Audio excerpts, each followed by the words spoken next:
Welcome to the Deep Dive. Today, we're taking a fascinating plunge into the world of electric sedans. Specifically, we're unpacking the new Mercedes CLA Electric and looking at how it stacks up against a really familiar name in the EV space, Tesla, a name I personally know quite well. Yeah, it's a great comparison. For this deep dive, you've shared some excellent sources that really lay out the distinctions. Everything from, the basic engineering philosophy right through to the user experience. Our mission, as always, to pull out the most important bits of knowledge and give you a shortcut to being really well informed on what makes these two electric titans different, especially if you're thinking about what your next car might look like. It's really interesting, isn't it? Because Yeah. these two brands, they come at electric mobility from such different angles. Totally different. You've got Mercedes leaning into that traditional luxury, meticulous engineering, that real sense of craft. Tangible quality. Exactly. And then Tesla, prioritizing efficiency, Mm. that kind of radical digital integration and a very future-forward, almost minimalist feel. We'll dig into the nuances of each. And I think you'll see premium can mean, well, different things depending on what you value. Absolutely. So if you've ever wondered about the real differences, beyond the headlines, or maybe you're just super curious about what's next in EVs, you're definitely in the right place. Okay, let's get into it. Let's kick things off with the new Mercedes CLA Electric. Our sources are positioning it as a genuine premium alternative. So from an engineering perspective, what really makes it stand out? What's under the skin?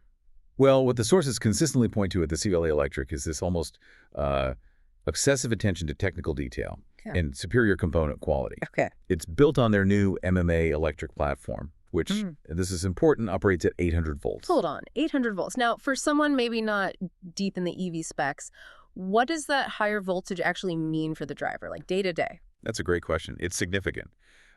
Primarily, 800 volts translates to much faster charging times. Right, less waiting. Exactly. Less time plugged in, more efficient power delivery overall. It's a key thing for quickly topping up the batteries. And speaking of batteries, it offers two capacities, 85 kilowatt hours and 58 kilowatt hours. Both use pretty advanced chemistry, designed for, optimizing both efficiency and range. And the range itself, what are we looking at? Well, recent tests suggest a real-world autonomy that can get up to around 690 to 790 kilometers. That's on the WLTP cycle, of course. Wow, okay, 790 WLTP, that's seriously impressive. That puts it right up there. It does. It's very competitive. And it sounds like Mercedes is applying that kind of meticulous engineering philosophy to the whole car, not just the battery and volts. Does the build quality reflect that too? Absolutely. That engineering approach, it's clear in the vehicle's body construction, too. Huh. They use a mix of materials, the carefully chosen aluminum and high-strength steel. And that's not just for looks. It's designed for impressive rigidity, which helps with safety, obviously, but also handling driving dynamics and, crucially, protecting that battery pack underneath. So it sounds like it's not just about 0 to 60 times then. It feels like Mercedes is taking a slightly different philosophical path compared to maybe a brand that puts pure acceleration front and center like Tesla often does. Precisely. Yeah. Yeah, the Mercedes CLA doesn't seem to be chasing just maximum performance figures as the only goal. Right. Instead, it looks for a balance, a harmony between performance, comfort, efficiency, and that construction quality we talked about. It results in a vehicle that just feels more premium in that traditional sense. Yeah. The curated attention to detail, the materials. Our sources suggest this really sets it apart, especially when you compare, say, interior finishes with Tesla EVs. It's like maybe a luxury watch versus a cutting-edge smartphone. That's a really good analogy, actually. I can see that. Okay, moving from the physical to the digital brain of the car. Both Mercedes and Tesla are known for advanced tech. But how do their approaches differ here? Because honestly, my experience with Tesla's software is that it's just incredibly intuitive and always getting better. Right, and Tesla is renowned for that. Yeah. But Mercedes has put a massive effort into its own digital ecosystem, too. They've developed their own operating system, MB.OS, completely in-house. Okay, MB.OS. And that's coupled with the latest MB.UX multimedia system, the 4th generation. This whole setup guarantees over-the-air OTA updates, just like Tesla. Right. But it also aims for a really personalized digital experience, partly through deep AI integration with partners like Microsoft and Google. The idea is the car stays updated and functional, but also learns and adapts over time. That deep AI personalization, that sounds pretty ambitious. Can you give an example? Like, how might that actually feel different to a driver compared to Tesla's updates, which often add cool new features or tweak existing ones? Is it more predictive? It seems to lean more towards that predictive, seamless experience. Yeah. Tesla's great at rolling out big new features via OTA. Mercedes' AI goal seems more personal. Okay. So imagine the car learning your commute, proactively suggesting routes based on real-time traffic, and maybe checking your calendar appointments. Ah. Or even preconditioning the cabin to your preferred temperature just before you usually leave without you setting it every time. It's about the car trying to anticipate your needs, acting more like an integrated assistant, not just a connected screen. That is a compelling vision.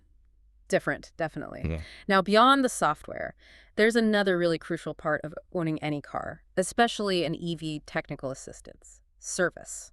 Our sources pointed out a pretty big difference here. Yes, and this is a really important point for a lot of potential buyers. Yeah. Mercedes, has a reputation for first-rate technical assistance. The traditional dealership network. Exactly. They have that widespread, deeply established service network. Sources call it a capillary network, lots of qualified support centers. And that often presents a real advantage over Tesla. How so? Well, Tesla's assistance, while often very efficient and digitally streamlined, can be less physically present in some areas. It's often more centralized.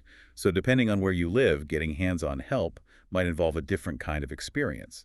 Right, so you've got the traditional, maybe more reassuring, widespread Mercedes network versus Tesla's more modern, direct, often digital-first approach. No. That's a key difference in the ownership experience, particularly if you value easy access to physical support. It's definitely a major point of contrast. Okay, so we've explored the CLA Electric's build, its tech, its service philosophy.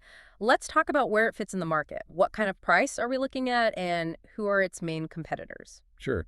So the list price for the new Mercedes CLA Electric, it starts from around 56,665 euros. That's for the entry-level CLA 250 Plus Advanced with 272 horsepower. Okay, starting around 56K euros. Yeah. And it goes up to about 67,834 euros for the top spec CLA 350 Premium Plus. That one gets you 354 horsepower and the 4MATIC all-wheel drive. Some sources even suggest a starting price slightly lower, maybe around 53,900 euros for certain versions. With specific motor options within that range. You've got the CLA 250 Plus fare. That's a single rear motor, 272 horsepower, uses the bigger 85 kilowatt battery, and gets up to that 792 kilometer WLTP range we mentioned. Got it. Then there's the CLA 354 MATIC, dual motors naturally. That gives it 354 horsepower, and still a very respectable 771 kilometer WLTP range. Okay, so with those specs and prices, who is Mercedes really targeting in this premium compact sedan space? Who are they aiming to take market share from? They're definitely aiming for the core of the premium EV sedan market. Key competitors would include the BMW i4, known for similar range and performance, that typical BMW driving feel. Right, the i4. Then there's the Audi Q4 e-tron Sportback, which is strong on design and tech. Yeah. The Polestar 2 is another big one, focuses on innovation, sustainability, that cool Scandinavian design. Polestar 2, yeah. Yeah. Very distinct. And of course, the elephant in the room, the Tesla Model 3. Still a massive competitor, especially with its charging network leadership and software.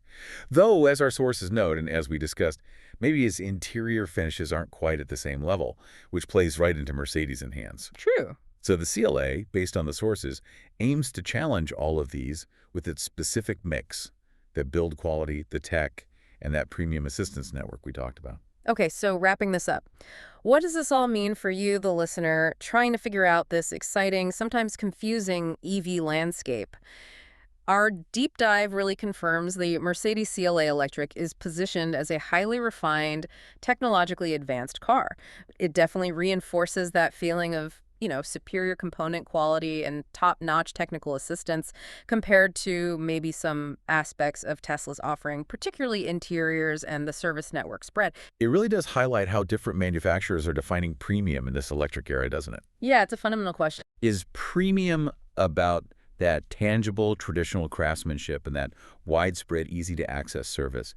Or is it about being on the absolute bleeding edge of software, constant updates, and having that huge dedicated charging infrastructure? It raises a really important question for you listening. How do you personally weigh those factors when you're thinking about your next EV? What truly defines a premium experience for you when you're on the road? Is it the established luxury feel? Or is it the digital innovation and ecosystem? That's the core question, isn't it? What a fascinating comparison, seeing these two giants tackle the EV future from such different directions. Well, thank you for joining us on this deep dive. My pleasure. If you enjoyed getting these insights and learning what really matters from the sources we looked at, please do give us a like and subscribe to the channel. That way you won't miss our next deep dive. We can't wait to unpack more knowledge with you.